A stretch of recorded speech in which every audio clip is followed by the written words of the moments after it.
everybody, Mike Beer here, taking a look at the feature race at Belmont Park on Sunday. Race number 8 is the Floral Park Stakes. It's for fillies and mares. They're sprinting 6 furlongs on the turf course here. You have a field of 9. Here's your field right now.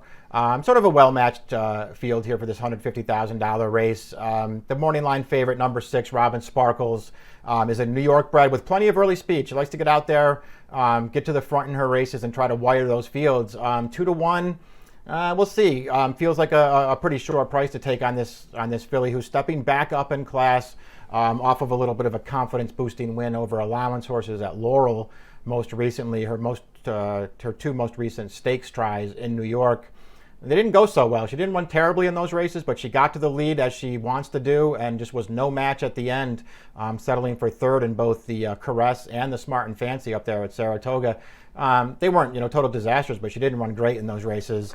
And it sort of feels like, as far as Robin Sparkles is concerned, the pace is really the key to whether she's going to be successful or not. And along those lines, let's take a look at the Timeform US pace projection, because they're finding other speed in this race. They have Robin Sparkles, the 6, out there on the lead. They have the number 2, Time Limit, another New York bred, who also has speed up there with her. And they're projecting a fast pace for this race. You see the red bar there that designates that they think it's going to be a fast pace.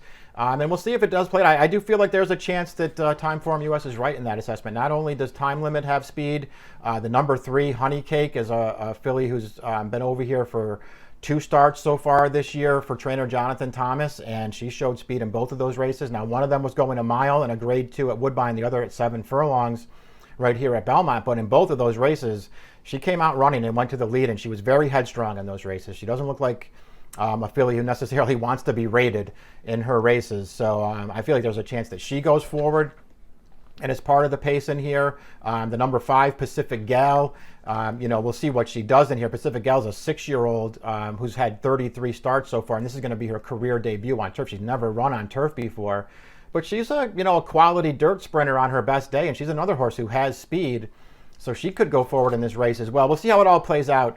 It does feel like, though, that the pace could be legitimate in here, and a legitimate pace doesn't necessarily help Robin Sparkles.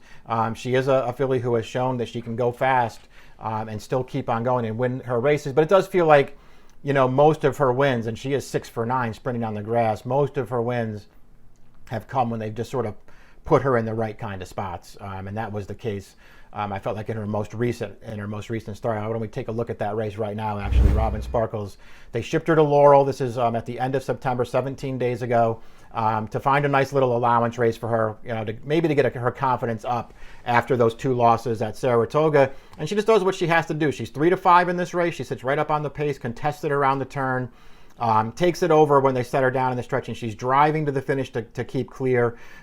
She's never threatened late in this race. She doesn't bury this field, but she wins it easily enough. Another, just solid performance for her. That's the 4th time in her career that she's reached 90 on the Bayer scale. That's her career top, and she's done it 4 times. And I suppose if she runs a 90 in here, she's going to be tough. We'll see if the pace works against her. If anybody can go with her early, I feel like it makes her a little bit vulnerable in here. The horse drawn right to her outside, who I wanted to talk about, is number 7, Too Sexy, for trainer Christophe Clement. And she just feels like a filly who, since they finally cut her back in distance about a year ago, sort of starting last summer, she's really found her form. I feel like she's just gotten better as a turf sprinter. She's 3 for 6 so far this year as a 4-year-old. And she won her most recent start right here at Belmont Park, going 6 furlongs. Let's take a look at that race right now. This is the end of September. And you're going to see her, get a really nice trip here, rolling to the lead down the outside here in the late stages of the race and pulling clear at the end. Wins this race very easily. It wasn't, the strongest field in the world. That was Time Limit, who's also back in here, tiring to finish 3rd in that race. Too Sexy just got an absolutely perfect trip to win that race, but she also ran well, and it was another step in the right direction for her. I just feel like she's a filly who keeps getting better from race to race for Clement, who's having a very good meet here once again. And I feel like she fits this race very well. That 89 Bayer gives her a chance in this race if she can run it back, and she's got that kind of tactical speed where she could just sit another really good trip in this race. I'm going to use Too Sexy in this race instead of the morning line favorite, Robin Sparkles. The other horse that I like in this race and that I really want to use in here is the number 4, Secure Connection. She's another filly who I just feel like they finally figured out what she wants to do, and that's sprint on the grass. She's a closing sprinter. That's, to me, all of her best races are, when she can catch a shorter race with some pace and come running at it. I think that's what she really wants to do. And they've been giving her that chance so far this year. I thought she ran deceptively well 2 starts back going shorter at Saratoga. That race didn't set up great for her. She was gaining ground all through the stretch, but the leaders really weren't coming back for her, and she wound up being beaten a length in a blanket finish. Most recently, they went to Kentucky Downs. This is a 6.5 furlong race. Let's take a look at the replay right now. This is a good performance. They take her back to last right at the start of this race and save some ground. They kept her over behind horses for a very long way in here. You can see in the stretch, she's still in a lot of traffic and having to sort of work her way clear. She finally does get out into the clear in the late stages of this race. And she comes with a really good finish and gets up at the end. This is a good performance. It's the second her second win in a row at Kentucky Downs, going 6.5 furlongs. And I realize that those races play a little bit differently than the turf sprints here at Belmont Park. It's a very long stretch there, and she has a lot of time to get herself on track. But I don't think she needs that kind of configuration to be effective. She also won going 5.5 furlongs at Saratoga last summer. So I think for her, it's really more about the setup, catching some pace to run at, and then getting a clean run into it.